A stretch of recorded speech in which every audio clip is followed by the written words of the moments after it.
अस्सलाम वालेकुम dear student. Division of bryophyta हमारा नया टॉपिक होगा आज। ब्रायोफाइट्स और ट्रैकियोफाइट्स दो बड़े ग्रुप थे, आप लोगों ने पढ़ा है प्लांट्स के।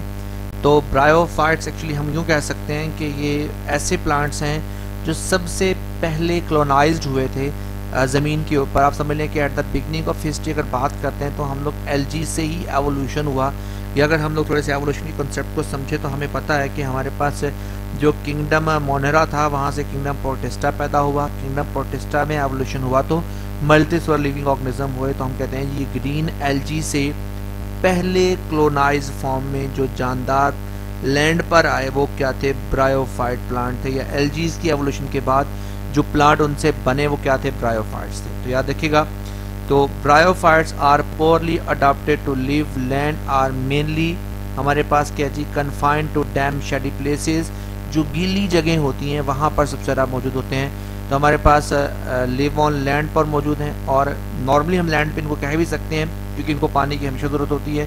जहाँ पर मॉइस्ट और शेडी प्लेसेस होंगी वहाँ पर ये ज़्यादातर अपने आप को एडजस्ट करेंगे। ये डायग्राम में भी आपको दिखाया गया किस तरीके से है। These plants divide of the special conducting हमारे पास है। डिवाइड का मतलब इनके पास मौजूद होते हैं special conducting xylem and phloem. इनके पास हमारे पास क्या होते हैं, नहीं होते हैं। तो हम कह सकते हैं कि हमारे पास जाइलम और फ्लोएम के ना होने की वजह से ही आप नॉन वेस्कुलर प्लांट्स का नाम देते हैं। तो हमारे पास only the process of diffusion हमारे पास यहाँ पे क्या करता है, हमारे पास काम करता है। And osmosis help in the transpiration of water and mineral as well as the transportation of prepared food. यानी इनके अंदर सिंपल जो डिफ्यूजन है या सिंपल ऑस्मोसिस का मैकेनिज्म है वही इनके अंदर conduction and transportation of material का काम करते हैं। नॉर्मली जाइलम और फ्लोएम तो इनमें होते ही नहीं, इसलिए हम कहते हैं ये नॉन वेस्कुलर है। And the plant body with a proper cuticle होती है। इनकी बॉडी के ऊपर क्यूटिकल की लेयर होती है, वैक्सी लेयर होती है। तो हम कहते हैं जिससे क्या होता है, पानी की जो ट्रांसपिरेशन है उसको कंट्रोल करता है ये plant. Water is absorbed by the general surface of the plant. The bryophytes had to be amphibians of plant. इसका मतलब ये है कि ऐसे पौधे जो खुश्की पर भी रह सकते हों और पानी के पास भी रहते हों। Why bryophytes are known as the amphibians of plant. Most important, very very very much important short question है इस चैप्टर का, और बहुत दफ़ा एग्जाम्स में आ चुका है। ये एम्फीबियंस ऑफ प्लांट क्यों कहते हैं ब्रायोफाइट्स को, क्योंकि लिखा हुआ है because they can not live away from the water. ये पानी से दूर नहीं रह सकते, पानी के करीब रहते हैं। और हम कहते हैं कि ये नीड होती है, इन्हें हमेशा रिप्रोडक्शन के लिए पानी की ज़रूरत होती है।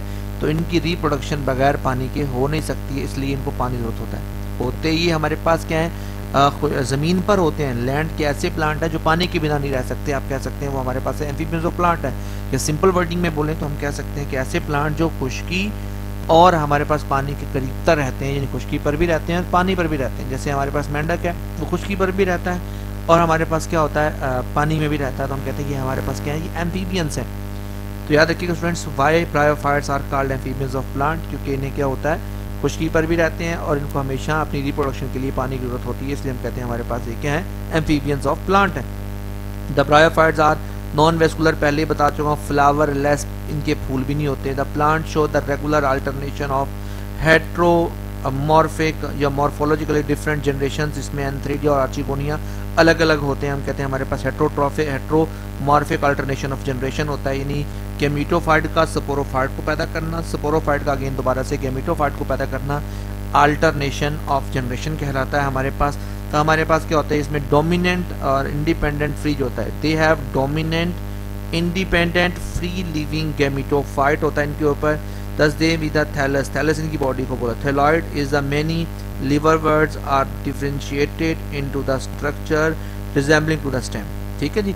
अब हमारे पास देखिए, नॉर्मली हम कहते हैं कि हमारे पास स्टेम जैसी स्ट्रक्चर्स होती हैं, रॉयजॉइड्स होती हैं। अब देखिए, जड़ें तो रूट्स होती हैं बाकायदा, लेकिन इसके पास क्या होती हैं, रॉयजॉइड्स होती हैं, जड़ों जैसी स्ट्रक्चर्स होती हैं। तो हम जड़ें नहीं कह सकते, रॉयजॉइड्स कहते हैं। In the mosses and some liverworts gametophyte produce a sporophyte, यानी गेमिटोफाइट क्या पैदा कर देता है, हमारे पास स्पोरोफाइट को पैदा करता है। यानी गेमिटोफाइट ने स्पोरोफाइट को पैदा किया, which is less conspicuous generation होती है और पार्शली या टोटली डिपेंड करती है किसके ऊपर, गेमिटोफाइट पर। और इट्स न्यूट्रिशन के लिए सारे का सारा इन्हासार किस पर होता है, उसकी गेमिटोफाइट पर होता है।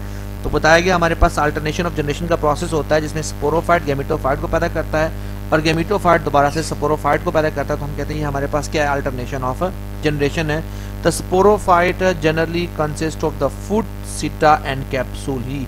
इनका स्पोरोफाइट जो होता है फुट, सीटा और कैप्सूल 3 पार्ट्स होते हैं। आगे आपके पास फिनेरिया की एग्जांपल दिखाई जाएगी, वहां पर बताऊंगा कौन कौन से फुट होता है, कौन सा सीटा और कौन सा कैप्सूल होता है। द स्पोरोफाइट हमेशा क्या होता है, इनका डिप्लॉयड होता है, which produce in the sporangia. Sporangia वो स्ट्रक्चर्स होती है जहां पर ये बनते हैं। Kind of applied spores homosporous by the meiosis पैदा करता है, यानी स्पोरोफाइट के अंदर स्पोरेंजिया पैदा होते हैं। हमारे पास स्पेशल किस्म के स्पोर्स होते हैं जो नॉर्मली क्या होते हैं, अब मैंने बताया था आप लोगों को इनके पास 2 तरह की स्ट्रक्चर्स होती हैं, अलग अलग होता है। फिर आपने इसी वजह से आपने इसका नाम दिया था क्या, हेट्रोमॉर्फिक। मॉर्फोलॉजिकल डिफरेंट जनरेशंस होती हैं जिसमें एंथ्रीडिया अलग जगह पर होते हैं, आर्चिगोनिया अलग से। हमारे पास सेक्स ऑर्गन्स होते हैं जहाँ पर क्या बनते हैं। उन्होंने कहा जी हमारे पास the spore germinate and give rise to gametophyte which is also haploid. तो ये कहता है multi cellular male and female sex organ जिसमें एंथ्रीडिया और archegonia. Antheridia male multicellular sex organ है और archegonia female multicellular sex organ है। यही प्लांट का और एल्गी का बेसिक डिफरेंस था कि इनके पास जो सेक्स ऑर्गन्स होते हैं वो क्या होते हैं, मल्टी सेलुलर होते हैं, लेकिन एल्जीज के पास मल्टीसेलुलर सेक्स ऑर्गन मौजूद नहीं होते। Are borne on gametophyte either on the same or different plants. The sex organs are multicellular and protected by a sterile covering of the cell. Gamete are produce by the mitosis, यानी gamete जो होते हैं वो mitosis से पैदा होते हैं। Male gametes produce within antheridia and called antherozoids. जो एंथ्रीडिया के अंदर पैदा होते हैं एंथ्रोजाइट्स कहा जाता है। और इस तरह से हमारे पास जो होते हैं दूसरे जो उनको कहा जाता है हमारे पास क्या, जो इसके अंदर पैदा होते हैं एंथ्रोजाइट्स कहा जाता है, और जो यहाँ पर पैदा होते हैं कहा जाता है हमारे पास क्या होता है, एग हमारे पास पैदा होता है। तो ओवरऑल हम लोगों ने ये सारा कॉन्सेप्ट जो सीखा है इसमें हम लोगों ने ब्रायोफाइट्स की बेसिक कैरेक्टरिस्टिक्स सीखी हैं। ये अक्सर लॉन्ग क्वेश्चन में आया हुआ है, तो आप लोगों ने अच्छी तरह से कुछ समझना है। तो लास्ट में जो लाइन है वेस्कुलर सिस्टम मौजूद नहीं होता है, पहली खसूसियत है। गैमेटोफाइट डोमिनेंट होता है, स्पोरोफाइट अटैच टू गैमेटोफाइट होता है, और ये सारे के सारे होमोस्पोरस होते हैं। इनके अंदर अलग अलग एंथ्रीडिया और आर्चिगोनिया होते हैं, और ये अल्टरनेशन ऑफ जनरेशन करता है। इस ओवरऑल मैकेनिज्म को आप लोगों ने अच्छी तरह से रीड करना है, समझना है किस तरीके से ये हमारे पास ब्रायोफाइट्स की बेसिक कैरेक्टरिस्टिक्स हैं। एटलीस्ट आपको 8 to 10 characteristics different line point by point आप लोगों ने याद करनी है। तो इसको अच्छी तरह से आपने देखना, अगर कोई बात इसमें बताने चलिए नॉर्मल सी वाकया हमारे पास चल रहा है इसमें, तो इंशाल्लाह नेक्स्ट लेक्चर में हम लोग इससे मुतालिक पढ़ेंगे किस तरीके से हमारे पास के अडाप्टेशन टू लैंड हैबिटेट हुए, किस वजह से ब्रायोफाइट अपने आप को एडजस्ट कर पाए। ये क्वेश्चन भी आता होता है समटाइम कि ब्रायोफाइट्स की लैंड अडाप्टेशन की हैबिटेट बताएं, यह सवाल आता होता है right the characteristics of bryophyte. जहाँ मैंने स्टूडेंट्स एक इंपॉर्टेंट आप लोगों को शॉर्ट क्वेश्चन बताया था, वो शॉर्ट क्वेश्चन आप लोगों ने अच्छी तरह याद करना है। Why bryophyte are called amphibian of plant, वर आर दूसरा क्वेश्चन हमारे पास यहाँ पर है एंथ्रीडिया और आर्चिगोनिया में क्या डिफरेंस है, ये क्वेश्चन आप लोगों ने अच्छी तरह से यहाँ पे याद करना है। ये शॉर्ट के हवाले से जो क्वेश्चन बड़ी इंपॉर्टेंट है इसमें, और दूसरा क्या है ये ओवरऑल खुद भी लॉन्ग क्वेश्चन में बहुत अहम है। नेक्स्ट लेक्चर में मिलते हैं, तब तक के लिए अल्लाह हाफिज़।